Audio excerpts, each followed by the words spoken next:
word? What's the word?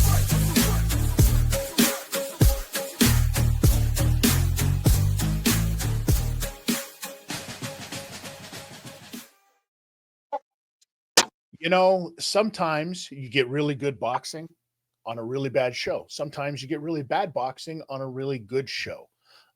We've been spoiled for the past couple of weeks.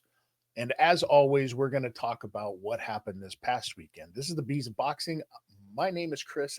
This guy right over here joining me, as always, technical difficulties aside on my part, I'm going to hit it twice. The man who puts silly in soliloquy, none other than the pugilist perfectionist from across the pond, my friend, your friend, and everybody's friend, Steve Swift. Steve, how you doing today, buddy? I'm doing very well, thank you. I am everybody's friend. Consequently, I don't sleep very much because I'm accepting all of those friend requests and those sometimes very strange requests, which I try to cover as much as I can. But really, I'm only one man. But Well, what about it? and that shows. That shows by how much you cover. Very true. I do cover. I try to cover it all, and although I'm spread very thin, that thinness is still better than most. Well, yes, it is. And thankfully, we have you here to talk about this week because what we saw this past weekend, we're going to get into it. I got some questions for you. What did you think about some of the fights that we saw last night? I know that we had a Claressa Shields on top card that I want to get into. I know that Bruce Shushu Carrington had a decent showing this past weekend. Tony Harrison came back to fight. Why is Price Taylor even fighting? Who is Jake Paul going to face next? Because there's some wild rumors going around right now. And we're also going to get a little bit serious because there is, yet again, it wouldn't be this week if we didn't talk about something that we said that is now actually happening. And Congress is involved this time, Steve. That's right. The government is stepping in on this one. So you're going to want to stick around. As always, thank you to everybody who's listening or watching this on YouTube. If you're listening to this on one of your podcast providers, thank you so much. Spotify, iTunes, Apple, iTunes, whatever it's called now, iHeartRadio, all of them. You can also check out World Weary Guy 1 for all of Steve's stuff that he does everywhere. It's fantastic. If you like listening to music, everybody does. You're going to want to see this guy's reviews. If you like watching movies, you're going to want to see this guy's reviews. If you like watching boxing, well, that's why we're here. So, Steve, let's talk about the card that we saw last night. And I want to get your thoughts before I get mine, because we saw a card that had Claressa Shields, the greatest women fighter of all time. I don't know. I mean, because you can't, the greatest woman of all time. Is that what G.W.O.A.T is? It's kind of weird because, I mean, there's a lot of, a lot of other very notable women out there that I would say are maybe greater, especially after this past weekend. Did you watch the card? What did you think of her performance? First of all, is she worthy of still being called the G.W.O.A.T? It's difficult to make any decision about that from the opponent that she faced, Ms. Daniels, who I thought. I mean, we've heard His Excellency Turkey Al Sheikh talk about Tom and Jerry boxing, and I thought she epitomised both of those types because she got on her bike early on and thought, I'll just stay out of range. And she threw no punches at all, according to CompuBox, in 3 rounds. No punches whatsoever. And then halfway through the fight did stir. I think she got tired and just thought, I'm just going to stand in front of her and try and bang with her. And she did take Claressa Shields' punches. She did take those. So that's a question we have to have. I mean, clearly, you know, the commentary team were talking about her not having the tactical nous or the boxing ability, I think, and I'm paraphrasing, to really stick with her. And yet she didn't win, but she did stick with her. Do you think that was the plan, though, to like stay away from everything early on, hope that Claressa Shields was going to I don't know, maybe gas out a little bit and then be able to box with her. I mean, you have to go into this with some kind of a game plan. You're not just going to be like, okay, I'm going to box with Claressa Shields, right? Do you think that's what she was thinking? Yes, I thought that she thought I'll just stay out of range. Then I can probably, but I don't think. Usually, when you have that, you think, okay, and then I can counterpunch and she'll be maybe I won't try and boss or bully her at all because that wouldn't work. What I'll do is I'll try and counterpunch her because she'll be slower by that time because she'll be tired out. But that didn't happen. What Miss Daniels did was just I'll try and spoil. I'll try and spoil by getting on to her, by getting toe to toe with her and then dancing with her, which just didn't work for me whatsoever. Two types of tactic, both of them Tom and Jerry fighting because she ran around a lot and then she got whacked with a frying pan in the face over and over again. And both those bits, both those tactical bases, neither of them worked. It was, and here's my question for you then, because we've seen a surgence of women's boxing, and we're seeing a lot of it's getting a lot of notoriety. Most of it is coming off of the tail end of Katie Taylor, Amanda Serrano. We know this. So, is Claressa Shields the greatest female boxer of all time? Considering today's day and age of what's out there, considering that Layla Ali hasn't fought her yet, and we're talking about that possibility of coming back, or is this the case because who is there for Claressa Shields to fight? There is no competition at that weight class. So is she just the best heavyweight boxer in the female divisions? Because I'll tell you right now, as much as I don't really agree with some of the decisions that have happened, I'd rather watch Katie Taylor fight. I'd rather watch Amanda Serrano fight. And given the record, Steve, I think that there's an argument to be made now that Katie Taylor might be the greatest women's boxer of all time right now who's currently boxing. I don't know. We do hot takes. Yes, I think that it's Amanda Serrano because I think she beat Katie Taylor. Mhm. And I think that Katie, that that there's a real heart emotional thing about Katie Taylor, and I think she beat Taylor. And we said this, haven't we? I said this the other week. Yep. So I think you're right about Claressa Shields, and we said this as well that it's come on so quickly. Well, it's just It's not exploded, but it's come on quickly. I think that we don't have those opponents yet, so it's not got a deep enough pool. So when TKO had their not TKO, what's Jake Paul's called? VP. VIP. When they had their card with Taylor and Serrano at the top, I thought that there are names that I recognise. These are all names I recognise, but I don't think there will be names that everybody would recognise, and that's not denigrating anybody. But the A side were all names I recognised: Lucia Baumgartner, Eddie Scotney, and all the rest. But the other side, I just thought people might not recognise these people, and that's the problem you've got. There is a very shallow pool of opponents, and that's a massive issue for women's boxing because it will lead to people saying, as we are in a way, there is nobody for them to fight, and I don't need to see them fight again. I've already seen that, so I don't want to see it again. That will stop women's boxing dead in its tracks.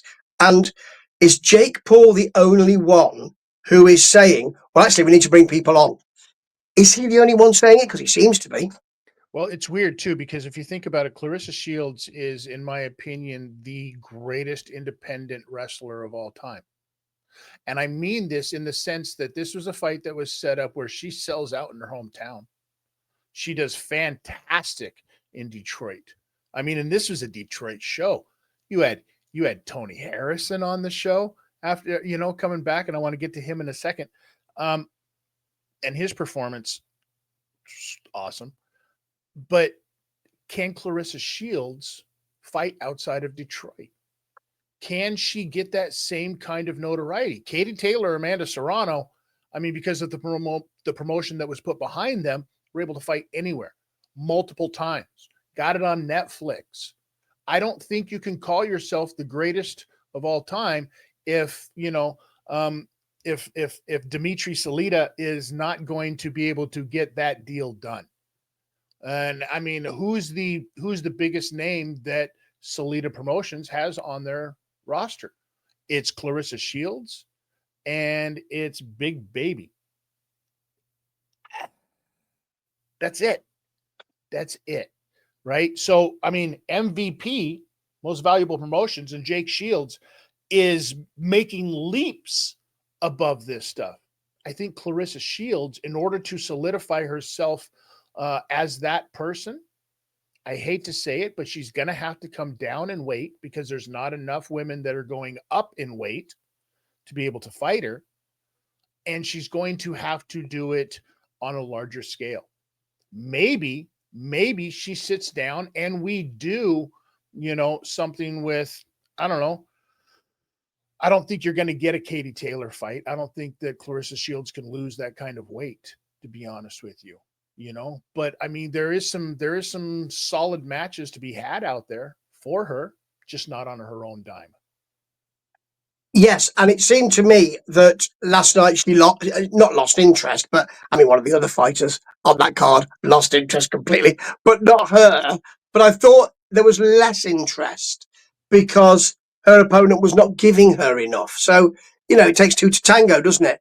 And I don't think she can't do, she's already done all that work to sell. She's the A side.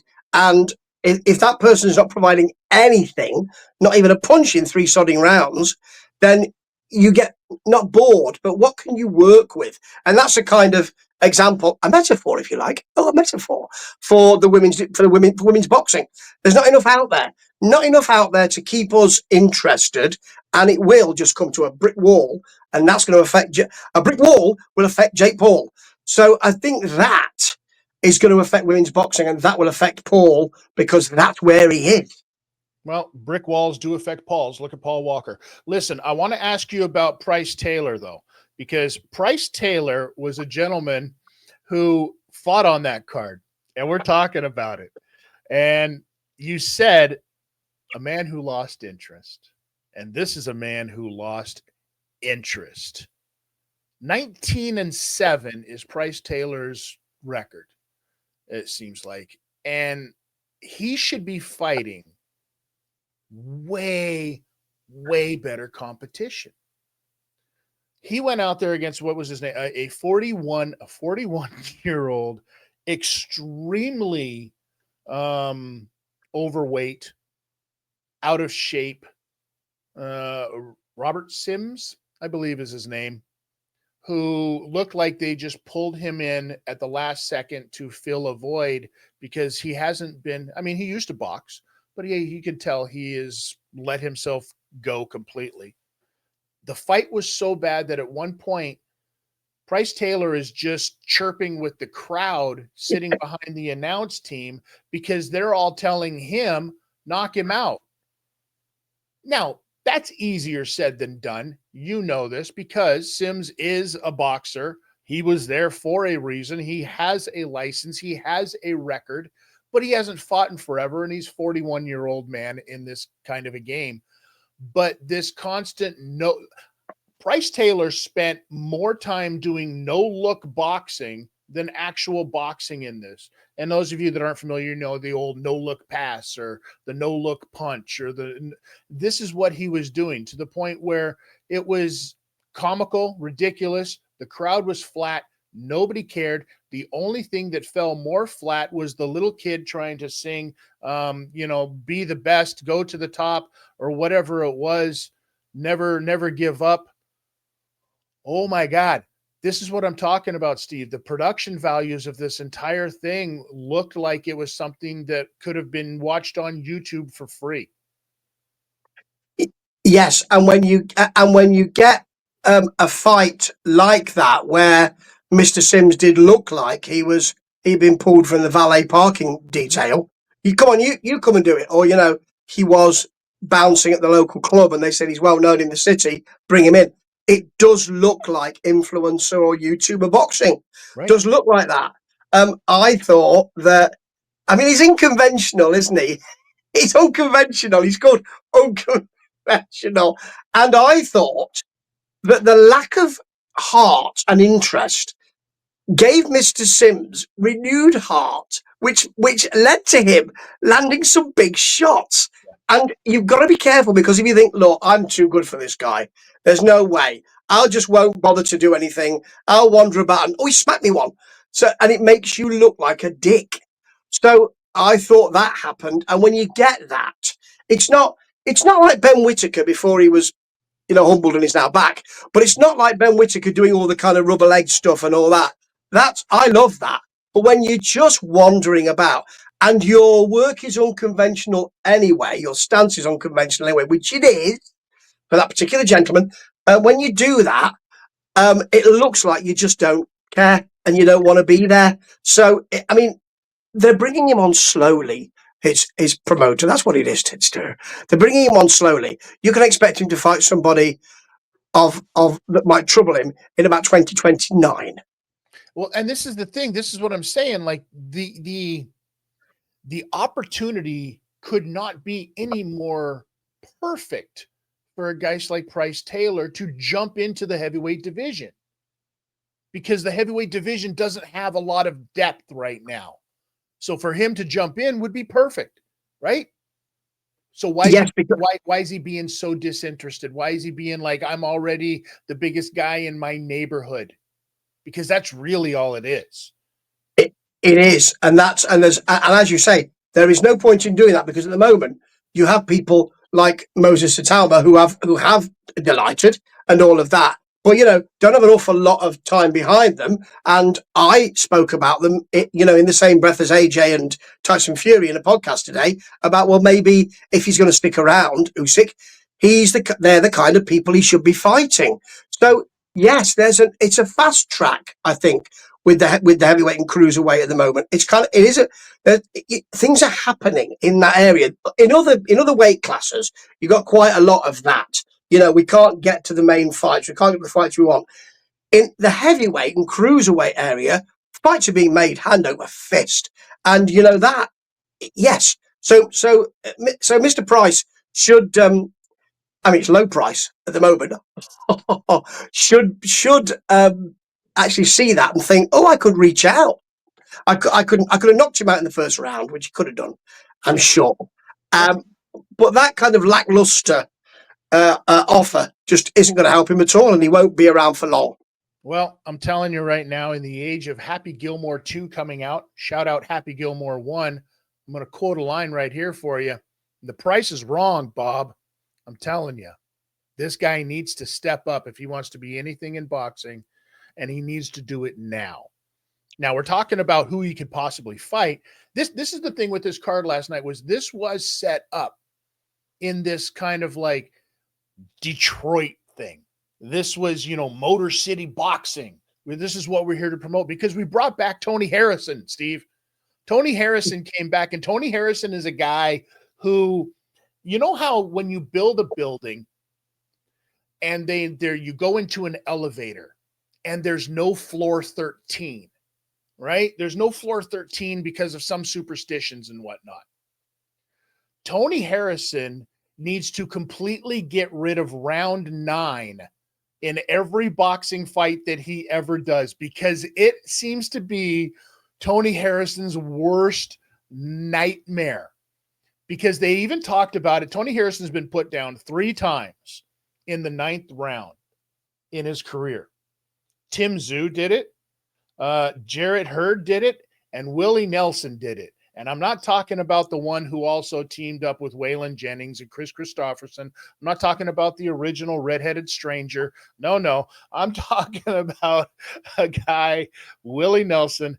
Tony Harrison's a great fighter. There's no doubt about it. You know what I mean? And he had a hell of a performance against a guy who was there to fight. I don't think that dude got the memo that this was a Tony Harrison coming out party. Welcome back, Tony. I don't think so. But why are we having these cards, Steve? Yes, because it looks hokey, doesn't it? Because much Does. as we like Mr. Harrison, it's about it's so hometown, isn't it? And Yes. actually, I don't need that because um, it, we have it in Manchester as well, which is they're all Manchester fighters. I'm not going to Eaton Park to see Oasis. It's all about, oh, that's a Manchester thing. Well, I wasn't born in Manchester. I lived here for many, many years. But actually, I don't. That kind of hokey hometown thing makes me think, it's like Manchester Fest. Well, I'm not interested in that, to be honest. Let's look out. Let's look out and try and it just, as you say, looks really hokey. And although it was great to see the gentleman, um, it was, and I agree with you as far as delighted. But the thing is that it's just about we are really small, and um, it wouldn't affect anybody, but the headliner, really the main event. It would affect the quote, because you can't be the greatest of all time, greatest woman of all time, if you are in that kind of environment, because you're coming down. It's like someone who I said this yesterday. Oh yeah, used to do loads of big movies, now does television, and after that, there's only voiceovers and theatre left. So you can see the step down. And if you say, well, some people can say, I'm a Hollywood star, like Daniel Craig, James Bond. I'm a Hollywood star who does TV as well because I've got that deal and everybody agrees with me. Most of the time, that's not the case. People think, oh, your career must be not as good as we thought it was. That's what I thought with her last night. Yeah, and I mean, and that's is why, and I hate to say it, Jake Paul's promotion is actually a lot better than people give it credit for. Now, since we're on the subject of Jake Paul, let's talk about some of these crazy rumors that we've been hearing about his next opponent. And I'm going to ask you, I'm going to throw some names out there, and I want to get your reaction on how close you think this is actually going to happen. The first one I'm going to throw out there is our boy, Ryan Rozicki, who I'm just going to say it because that's the fight that we would all like to see. But Ryan just signed for a fight where he's going to be fighting for the WBC Mid Atlantic Truck Stop um, Wawa Cruiserweight title, or whatever it is the WBC is doing to hold him back. Wawa is a gas station store in North America and in the United States on the East Coast. But I think this is really they're just trying to keep Ryan back away from getting in that picture because he's not the name that a Badu Jack is, that Opataya is, that they're trying to unify these belts. And he's the usurper. He is the guy who's going to come in and just mess things up for everybody, I think. Not Jake Paul. So that name is out there. So let me ask you this one. Tommy Fury. You think that fight could possibly happen? It's real. No, because for a couple of reasons. Tommy Fury is not a boxer anymore. He's a Love Island reality TV man and has a series coming out on Netflix. And his brother's got a TV series on Netflix too, so that'll be cross collateralization and all that. Vertical integration, they call it. Oh yeah. And yes, and Jake Paul won't step back now. He's past that. Mm. He's past that. He's past Tommy Fury. He did say I might want to go back and fight him to avenge that loss, but really he avenged it in other ways. It's a dish best served cold, and he's going to give him the cold shoulder.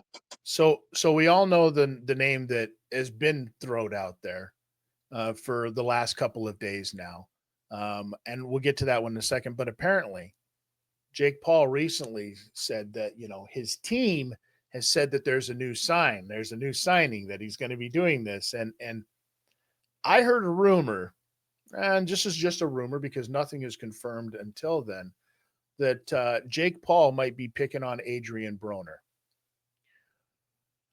Can you believe that one? Can you believe that one? Is this where we're at, Jake Paul? You're gonna fight. You're gonna fight a fat 140 pounder who is literally got nothing going on for him. You're going to get into business with Don King because this is the only thing Don King has going on for him. Yeah, these are the rumors that are going around about Jake Paul right now. I mean, the only reason why you want to do that Mhm. would be to say, "I'll finish your career," because he could, because it's more or less done. I think. Maybe not. I could be wrong, but I think we know it's dwindling. So the only way would be, I'll beat your ass up, and I'll finish your career. But why would he want that, Tidster? He's got a lot more. He's got a lot shinier baubles on his plate than that. He And I really think that, I think those baubles. I think his baubles are shining. I have to wear sunglasses when I'm looking at his baubles because they're so shiny. So I don't think. I think that's a cold one as well. So how much closer are we then to Jake Paul, Anthony Joshua? This is hot, and it's going to happen. This is going to happen. Why? Because people want it to happen for several reasons. Because people love AJ. Listen, when I look at Facebook pages, Mhm. and I look at Usyk, and I look at um, Tyson Fury, and I look at AJ. AJ has far more followers, millions more than than those two, millions more. Whenever I mention him in a podcast, my hits are huge compared to the other two. People want him out there. Now, I don't think he needs to, and I think he should retire personally, because of the beating he took at the hands of Daniel Dubois. But I think that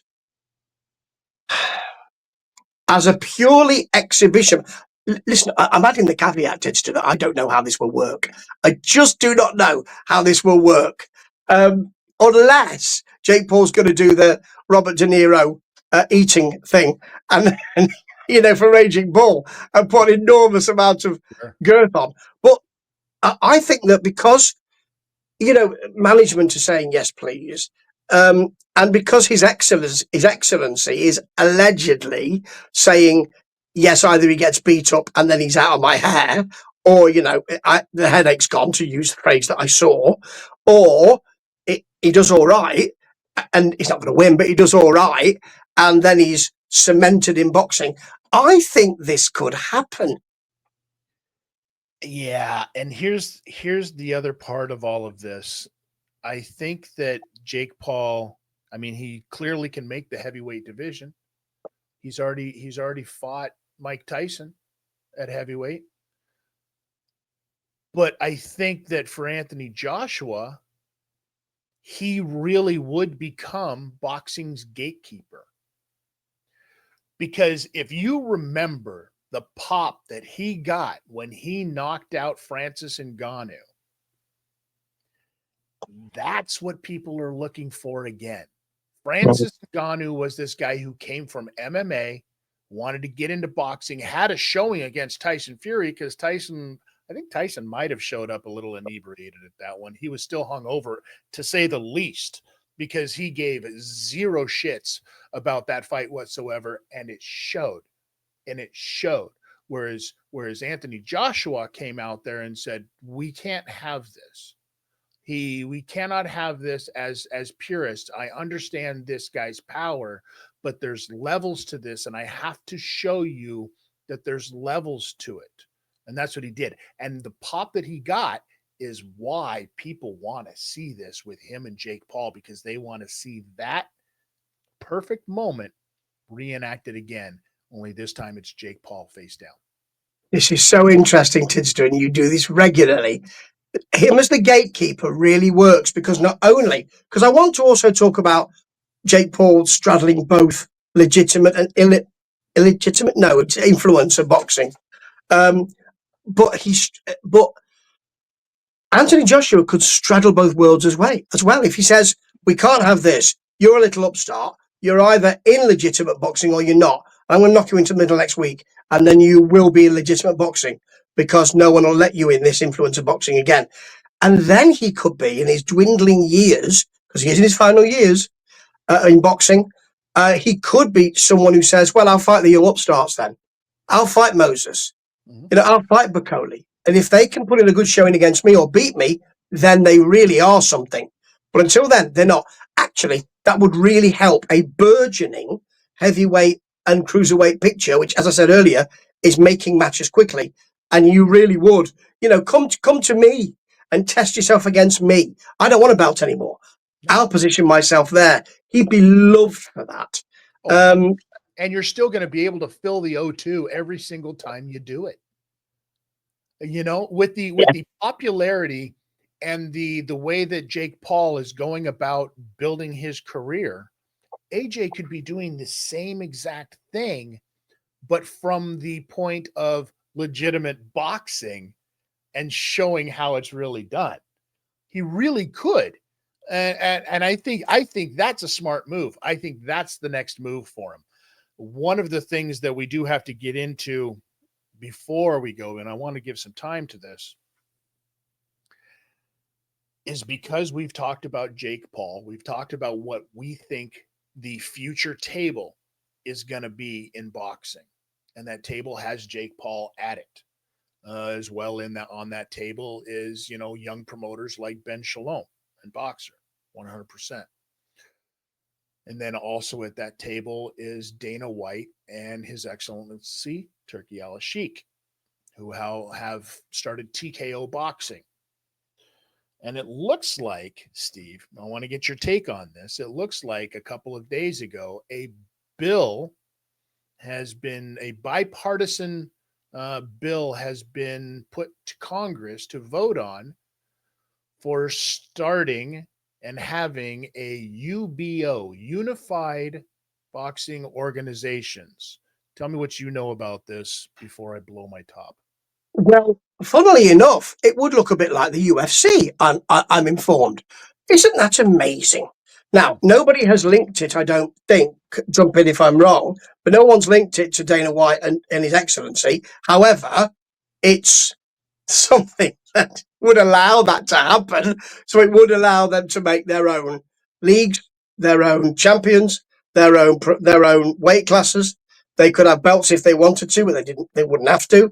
WBO, WBC, and the rest of the alphabets have got to be worried. I believe, I don't know, but I believe it would allow them to do a kind of trading thing. So Eddie, I want AJ. Well, you can have him for this much money. It might have a transfer in and out. That would be extra. How much money have we got below the cap? So it might have a draft in that way. It's something we spoke about. Mm-hmm. It's something, and just a side issue, folks. If you're watching this, keep an ear or an eye on Anthony Joshua or anybody who represents him talking using the word gatekeeper in the following few days, because I believe that's going to happen. It usually does. This, though, I feel, I don't know what to think about it. I think it's because I'm so amazed with all of the boxing stuff that's happening and all of the influence of boxing and all that. I don't quite know. Part of me thinks, well, what's wrong with that?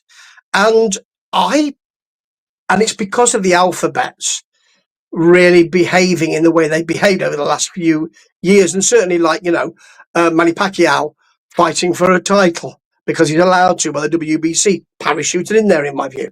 Um, and I'm just a journalist. I'm not a journalist. I'm just opinion. I'm not a journalist. Not a journalist. Not a journalist.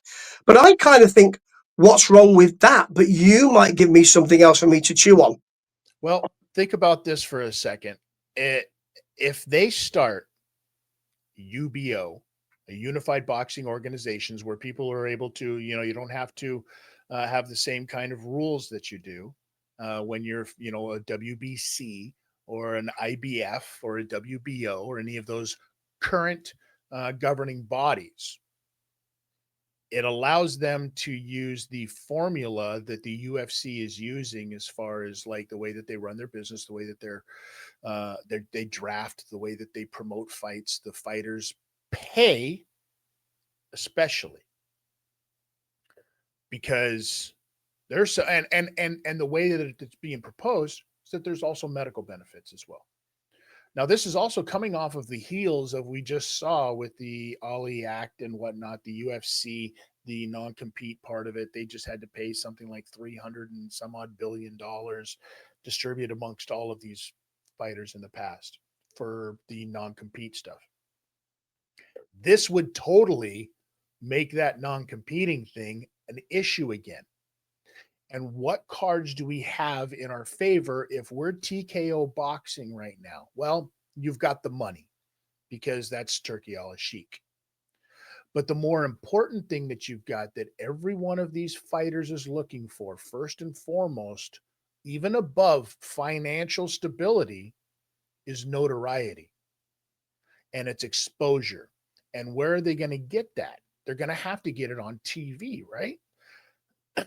Well, as of this next week, it's the end of July, which means August is in play. And that means that Top Rank is no longer has a show on ESPN. So as you see some of these things happening, we saw His Excellency also say there's going to be no more pay-per-view model, right, going forward. These are all little things that are going to be put into place that make this that much easier so that TKO boxing becomes the place. If you want to have stability, if you want to have notoriety, because we're going to be the biggest game on TV because we already have the platform for it. But you're going to have to do it at this level, and you're going to have to be our star. And then what that does in a roundabout way, even though Layla Ali, I think, is that the wife? Muhammad Ali's wife, who Yeah. is actually saying this is a great thing. I don't think she possibly is seeing the big picture on this, the longevity on this. I think that this turns into exactly what the UFC is trying to avoid right now. And if they can show that it's happening in boxing, well, then they can keep it happening in MMA, and then they can control all of it, the entire big picture, because of TV and egos. That's what it comes down to, in my opinion. Yes, I appreciate your view, and it is something to chew on. And I was wondering whether the model that they would use is, because it's not gone away. I don't think this idea of the league for younger and boxers who are not so well known, and you can control the pay from that, and then drafting in for the main event. So the rest of it, the rest of the card, league. The main event, Anthony Joshua versus, I don't know, Derek Chisora, because he's come back again. So that will be your main event. But the rest of it would be league. So actually, you're paying money for this, although you're not paying as much perhaps because you're the only game in town, and the rest of it cheap. Yeah. So, and also could stink out the joint. Might not, but could stink out the joint. But you're the only game in town. I think it's going to be the other auxiliary stuff. I think we're going to see things like TV shows coming back, like things like the Super 8 tournament, stuff like that. Like the what was it? Undisputed? Was that the TV show where they were living in the house type of thing? You know what I mean? They were doing that. I think you're going to see that come back because this is what the UFC does. This is how they can control. It doesn't matter to them if they're making money off the TV shows or if they're even doing good ratings. It's because it's a blanket. They throw it all out there and they scoop it all up with a net. It's just like fishing. It's, you're not out there with one rod and reel. You're out there with a net and you're trying to scoop up as much as you can. That's what the UFC and TKO is doing right now, I believe. Although I would love to see all the combatants in the house, yes, and I would love to see a fight 4 rounds for who gets to use the bathroom first. Now that would be, Yusuf Lufa. That'd be good. I want the good soap. I want all of that. First knockdown gets to use the good soap. All of that. I mean, I'd go for that, but that's just me. It is extraordinary times, though, isn't it? I don't think we caused it, but I certainly think that we commented on it quite a lot, and Yeah. now it's in Congress. Well, it's funny because if you think about it, let's say that this entire thing, because it is too coincidental to think that there isn't some kind of influence being done by this. Well, if this goes through and it's a bipartisan bill, if I have this correct, and those of you, if I'm wrong, let me know. Leave a comment, send a message, let us know if I'm wrong about this. But from what I remember, from being a young lad and learning about the United States of America and the systems, is that because it's a bipartisan bill, they got a Republican and they've got a Democrat. So they're going to enter this thing. It will get voted on, and if it gets voted on and passed, then it goes from the House to the Congress. And the person in charge of making sure that all of this kind of stuff happens nice is the president. And the president, as influential as he is, also happens to be a man who is besties with Dana White. I mean, everybody knows the relationship between Trump and Dana. So the timing on making this happen is perfect for TKO. I mean, you have to see this for what it is. This is who's doing it. This is why it's being done, and the timing on it is laying out exactly like this. And this will get pushed through. This will get pushed through as like an underwriter. You know what I mean? A writer for a bigger something that has to get pushed through. This will be one of those bills, that is like, wait, we voted on what 6 months ago? We didn't even know we were voting on that. This is what we're going to see. They're talking about a minimum pay, Steve, of $150 per round. Yeah, that's right, ladies and gentlemen. You can join this thing up, and I'm sure that will be the base pay for the new guy that nobody knows about coming off the streets. But you yourself or me, we could lie about our age, shave all of the grays off, and go in there and do a 10-round fight for a cool, crisp $1,500, buddy. Yeah. So don't give me this BS that it's about protecting fighters and giving them a chance to be able to, not be confined by the rules of the governing bodies like the WBC, and paying the 3% to 5% tax on having a belt and being a champion. And this is why there's so many belts that people can't understand why. Don't tell me that this is under the guise of all of that. This is about control for making a TV show. That's what this is. You could have a camp which incurs costs to you, go in and get knocked out in the first round and make $150, and then split it with your camp. There's a number of fighters already that fight in the UFC, have contracts with the UFC, and still have day jobs.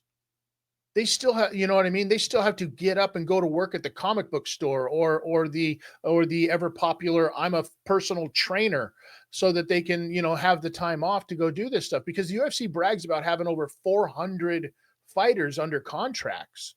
But why are we seeing Alex Pereira fight every 6 months? Like, where are all of these other fighters that they're talking about? They're just not getting the promotion. They're locking them down so that they don't go elsewhere. And this is what we're talking about. Why are these people signing these contracts for these companies and not trying to look elsewhere? Because of ego, because of stability. And they're offering this stability at a lower rate, and they're offering this ego stroke of being on TV at a lower rate, and everybody's going to sign for it. Because we live in this day and age where social media causes stupid idiots that have never even met each other physically, but can have a conversation across the sea and talk about other people's fights like we're doing right now, Steve. Yeah, it's extraordinary, this. And there's a lot to think about. Plus, what you might also have are fighters who segue into power slap. Could have that. So We have wrestling it. Yeah, yeah. I mean, you might see Deontay Wilder in power slap. You might do. Who knows? Listen, I'd watch that. I'd watch that. The problem is I think that with the distance of that podium and where you are, Deontay Wilder is going to reach that arm out there. He's going to hit somebody with the crook of his elbow, like, because his arms are too long. You'd have to set him back. Yeah, but he's got a big chin. You could land aircraft on that chin. So I think that's something they'll be looking for too. Yes, well, I mean, I would sign up to watch Deontay Wilder in power slap. Thank you very much for that vision, Steve Swift. I don't know. I don't know what this UBO thing is going to do, but it's clearly going to have to go through a lot more doors. and jump a lot more hurdles before. Now, there's the thing that we haven't heard yet.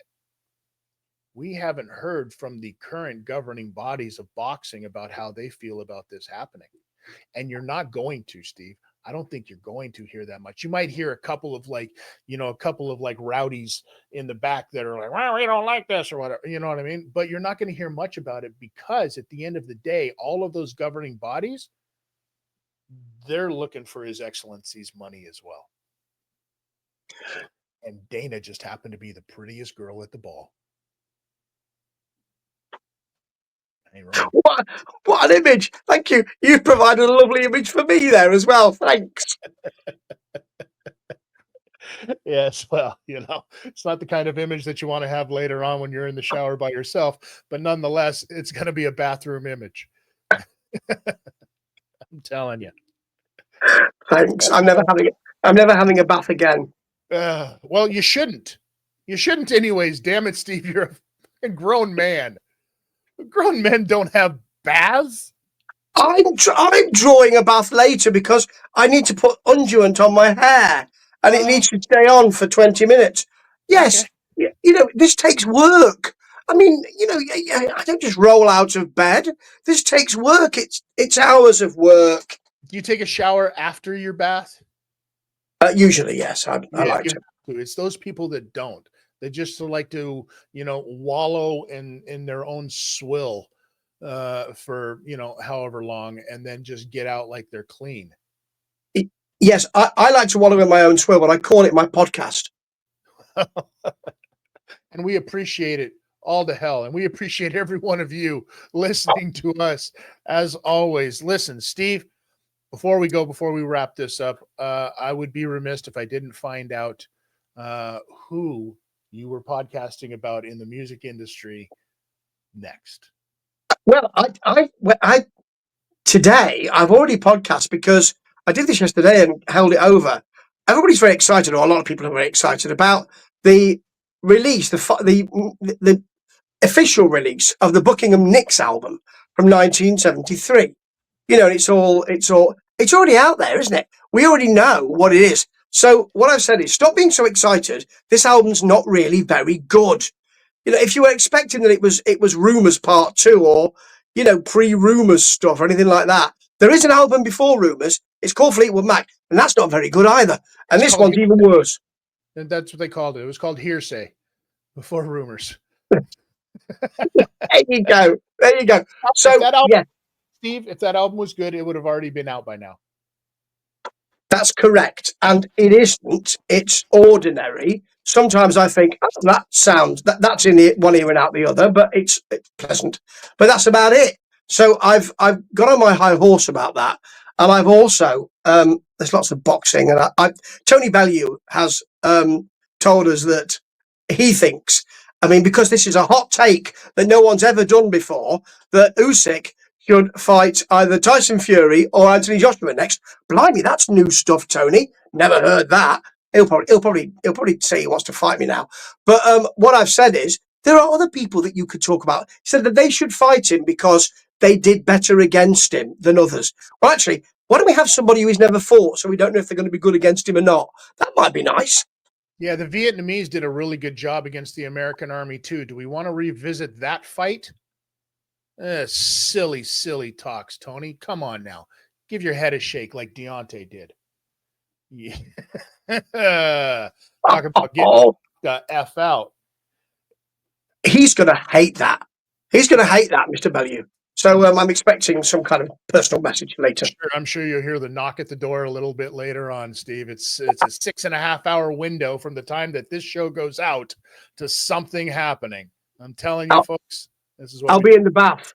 I'm getting deep in with my loofah by that point, so I can't see him. He'll wait. What else is he doing?